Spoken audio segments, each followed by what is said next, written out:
नमश्चंडिकायै अथ श्री दुर्गा सप्तशती। दूसरा अध्याय। देवताओं के तेज से देवी का प्रादुर्भाव और महिषासुर की सेना का वध। महर्षि मेधा बोले, प्राचीन काल में देवताओं और असुरों में पूरे 100 वर्षों तक घोर युद्ध हुआ था।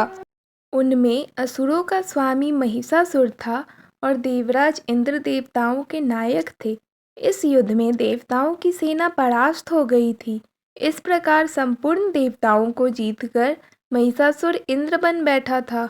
युद्ध के पश्चात हारे हुए देवता प्रजापति श्री ब्रह्मा को साथ लेकर उस स्थान पर पहुँचे जहाँ पर भगवान शंकर विराजमान थे। देवताओं ने अपनी हार का सारा वृतांत भगवान श्री विष्णु और शंकर जी से कह सुनाया। वे कहने लगे, हे प्रभु, महिषासुर सूर्य, इंद्र, अग्नि, वायु, चंद्रमा, यम, वरुण तथा अन्य देवताओं के सब अधिकार छीनकर सबका अधिष्ठाता स्वयं बन बैठा है। उसने समस्त देवताओं को स्वर्ग से निकाल दिया है। वे मनुष्यों की तरह पृथ्वी पर विचर रहे हैं। दैत्यों की सारी करतूत हमने आपको सुना दी है और आपकी शरण में इसलिए आए हैं कि आप उनके वध का कोई उपाय सोचें। देवताओं की बातें सुनकर भगवान श्री विष्णु और शंकर जी को दैत्यों पर बड़ा क्रोध आया। उनकी भौहें तन गई और आंखें लाल हो गई। तभी क्रोध में भरे हुए श्री विष्णु के मुख से बड़ा भारी तेज निकला और उसी प्रकार का तेज भगवान शंकर, ब्रह्मा और इंद्र आदि दूसरे देवताओं के मुखों से भी प्रकट हुआ। फिर वह सारा तेज एक में मिल गया। तेजों का वह पुंज ऐसा दिखता था जैसा कि जावल्यमान पर्वत हो। देवताओं ने देखा कि उस पर्वत सी ज्वाला चारों ओर फैली हुई थी। देवताओं के शरीर से प्रकट हुए उन तेजों की किसी अन्य तेज से तुलना नहीं हो सकती थी। एक स्थान पर इकट्ठा होने पर वह तेज पुंज एक देवी के रूप में परिवर्तित हो गया और अपने प्रकाश से तीनों लोकों में व्याप्त जान पड़ा। जो भगवान शंकर का तेज था उससे देवी का मुख प्रकट हुआ। यमराज के तेज से उसके सिर के बाल बने। भगवान श्री विष्णु के तेज से उसकी भुजाएं बनी। चंद्रमा के तेज से दोनों स्तन और इंद्र के तेज से कमर भाग, वरुण के तेज से जंघा और पिंडली तथा पृथ्वी के तेज से नितंब भाग बना। ब्रह्मा के तेज से दोनों चरण और सूर्य के तेज से उनकी उंगलियां पैदा हुई। वसुओं के तेज से हाथों की उंगलियां तथा कुबेर के तेज से नासिका बनी। प्रजापति के तेज से उसके दांत और अग्नि के तेज से उसके 3 नेत्र बने। संध्या के तेज से उसकी दोनों भौहें और वायु के तेज से उसके कान प्रकट हुए थे। इस प्रकार उस देवी का प्रादुर्भाव हुआ था।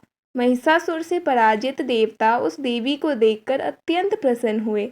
भगवान शंकर ने अपने त्रिशूल में से एक त्रिशूल निकालकर उस देवी को दे दिया। भगवान कृष्ण ने चक्र में से एक चक्र निकालकर उस देवी को दिया। वरुण ने देवी को शंख भेंट किया।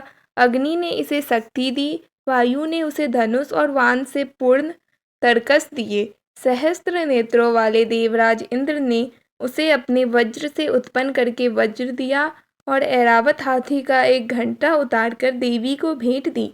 यमराज ने उसे काल दंड में से एक दंड दिया। वरुण ने उसे पास दिया। प्रजापति ने स्फटिक की माला दी और ब्रह्मा जी ने उसे कमंडलू दिया। सूर्य ने देवी के समान समस्त रोमों में अपनी किरणों का तेज भर दिया। काल ने उसे चमकती हुई ढाल और तलवार दी। क्षीर सागर ने उज्ज्वल हार और दिव्य वस्त्र उसे भेंट किए और इनके साथ ही उसने दिव्य चूड़ामणि दी। 2 कुंडल, कंकन, उज्ज्वल अर्धचंद्र, बाहों के लिए बाजूबंद, चरणों के लिए नुपुर, गले के लिए सुंदर हंसली और उंगलियों के लिए रत्नों की बनी हुई अंगूठियां उसे दी। विश्वकर्मा ने उनको फरसा दिया और उसके साथ ही कई प्रकार के अस्त्र और अभेद्य कवच दिए और इसके अतिरिक्त उसने उसे मस्तक और वक्ष पर धारण करने के लिए कभी ना कुम्हलाने वाले सुंदर कमलों की मालाएं भेंट की। समुद्र ने सुंदर कमल का फूल भेंट किया। हिमालय ने सवारी के लिए सिंह और तरह तरह के रत्न देवी को भेंट किए। यक्षराज कुबेर ने मधु से भरा हुआ पात्र और शेषनाग ने उन्हें बहुमूल्य मणियों से विभूषित नागहार भेंट किया। इसी तरह दूसरे देवताओं ने भी उसे आभूषण और अस्त्र देकर उसका सम्मान किया। इसके पश्चात देवी ने उच्च स्वर से गर्जना की। उसके इस भयंकर नाद से आकाश गूंज उठा। देवी का वह उच्च स्वर से किया हुआ सिंहनाद समा न सका। आकाश उनके सामने छोटा प्रतीत होने लगा। उससे बड़े जोर की प्रतिध्वनि हुई, जिससे समस्त विश्व में हलचल मच गई और समुद्र कांप उठे। पृथ्वी डोलने लगी और सबके सब पर्वत हिलने लगे। देवताओं ने उस समय प्रसन्न हो सिंहवासिनी जगन्मयी देवी से कहा, हे देवी, तुम्हारी जय हो। इसके साथ महर्षियों ने भक्ति भाव से विनम्र होकर उनकी स्तुति की।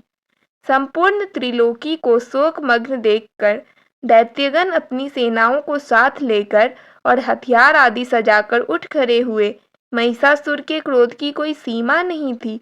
उसने क्रोध में भरकर कहा, यह सब क्या उत्पात है।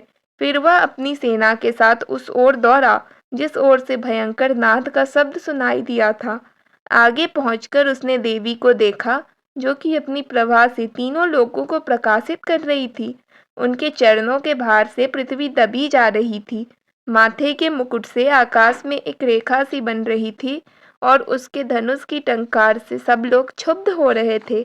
देवी अपनी सहस्त्रों भुजाओं को संपूर्ण दिशाओं में फैलाए खड़ी थी। इसके पश्चात उनका दैत्यों के साथ युद्ध छिड़ गया और कई प्रकार के अस्त्र शस्त्रों से सबकी सब दिशाएं उद्भासित होने लगी। महिषासुर की सेना का सेनापति चिक्षुर नामक एक महान असुर था। वह आगे बढ़कर देवी के साथ युद्ध करने लगा। दूसरे दैत्यों की चतुरंगिनी सेना साथ लेकर चामर भी लड़ने लगा और 8,000 महारथियों को साथ लेकर उदग्र नामक महादैत्य आकर युद्ध करने लगा। महाहनु नामक असुर 1 करोड़ रथियों को साथ लेकर, असीलोमा नामक असुर 5 करोड़ सैनिकों को साथ लेकर युद्ध करने लगा। वास्कल नामक असुर 60 लाख असुरों के साथ युद्ध में आ डटा। विडाल नामक असुर 1 करोड़ रथियों सहित लड़ने को तैयार था। इन सब के अतिरिक्त और भी हजारों असुर हाथी और घोड़े साथ लेकर लड़ने लगे और इन सब के पश्चात महिषासुर करोड़ों रथों, हाथियों और घोड़ों सहित वहां आकर देवी के साथ लड़ने लगा। सभी असुर तोमर, भिंदीपाल, शक्ति, मुसल, खड्ग, फरसा, पट्टिटस के साथ रणभूमि में देवी के साथ युद्ध करने लगे। कोई शक्तियां फेंकने लगे और कोई अन्य शस्त्र आदि। इसके पश्चात सबके सब दैत्य अपनी अपनी तलवारें हाथों में लेकर देवी की ओर दौड़े और उन्हें मार डालने का उद्योग करने लगे। मगर देवी ने क्रोध में भरकर खेल ही खेल में उनके सब अस्त्रों शस्त्रों को काट दिया। इसके पश्चात ऋषियों और देवताओं ने देवी की स्तुति आरंभ कर दी। देवी प्रसन्न होकर असुरों के शरीरों पर अस्त्र शस्त्रों की वर्षा करती रही। देवी का वाहन सिंह भी क्रोध में भरकर दैत्य सेना में इस प्रकार विचरने लगा, जैसे कि वन में दावानल फैल रहा हो। युद्ध करती हुई देवी ने क्रोध में भर जितने श्वासों को छोड़ा, वे तुरंत ही सैकड़ों हजारों गणों के रूप में परिवर्तित हो गए। वे फरसे, भिंदीपाल, खड्ग तथा पट्टिपस इत्यादि अस्त्रों के साथ दैत्यों से युद्ध करने लगे। देवी की शक्ति से बढ़े हुए वह गण दैत्यों का नाश करते हुए ढोल, शंख व मृदंग आदि बजा रहे थे। तदवंतर देवी ने त्रिशूल, गदा, शक्ति, खड्ग इत्यादि से सहस्त्रों असुरों को मार डाला। कितनों को घंटे की भयंकर आवाज से ही हम लोग पहुंचा दिया, तो कितने असुरों को उसने पास में बांधकर पृथ्वी पर घसीटा। कितनों को अपनी तलवार से टुकड़े टुकड़े कर दिए, तो कितनों को गदा की चोट से धरती पर सुला दिया। कई दैत्य मूसल की मार से घायल होकर रक्त वमन करने लगे और कई शूल से छाती फट जाने के कारण पृथ्वी पर लेट गए। कितनों की तो वान वर्षा से कमर ही टूट गई। देवताओं को पीड़ा देने वाले दैत्य कट कट कर मरने लगे। कितनों की बाहें अलग हो गई, तो कितनों की ग्रीवाएं कट गई। कितनों के सिर कट दूर भूमि पर लुढ़क गए, तो कितनों के शरीर बीच में से कट गए और कितनी की जंघाएं कट गई और वे पृथ्वी पर गिर पड़े। कितने ही सिरों व पैरों के कटने पर भी भूमि पर से उठ खड़े हुए और शस्त्र हाथ में लेकर देवी से लड़ने लगे। कई दैत्यगण भूमि में बाजों की ध्वनि के साथ नाच रहे थे। कई असुर जिनके सिर कट चुके थे, बिना सिर के धड़ से ही हाथ में शस्त्र लिए हुए लड़ रहे थे। दैत्य रह रहकर ठहरो ठहरो कहते हुए देवी को युद्ध के लिए ललकार रहे थे। जहाँ पर यह घोर संग्राम हुआ था, वहाँ की भूमि रथ, हाथी, घोड़े और असुरों की लाशों से पट गई थी। असुर सेना के बीच में रक्तपात होने के कारण रुधिर की नदियां सी बह रही थी। इस तरह देवी ने असुरों की विशाल सेना को क्षण भर में इस तरह से नष्ट कर डाला, जैसे तृण काष्ठ के बड़े समूह को अग्नि नष्ट कर डालती है।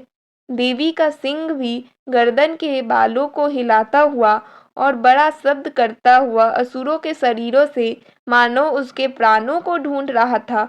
वहां देवी के गणों ने जब दैत्यों के साथ युद्ध किया, तो देवताओं ने प्रसन्न होकर आकाश से उन पर पुष्प वर्षा की। दूसरा अध्याय समाप्त।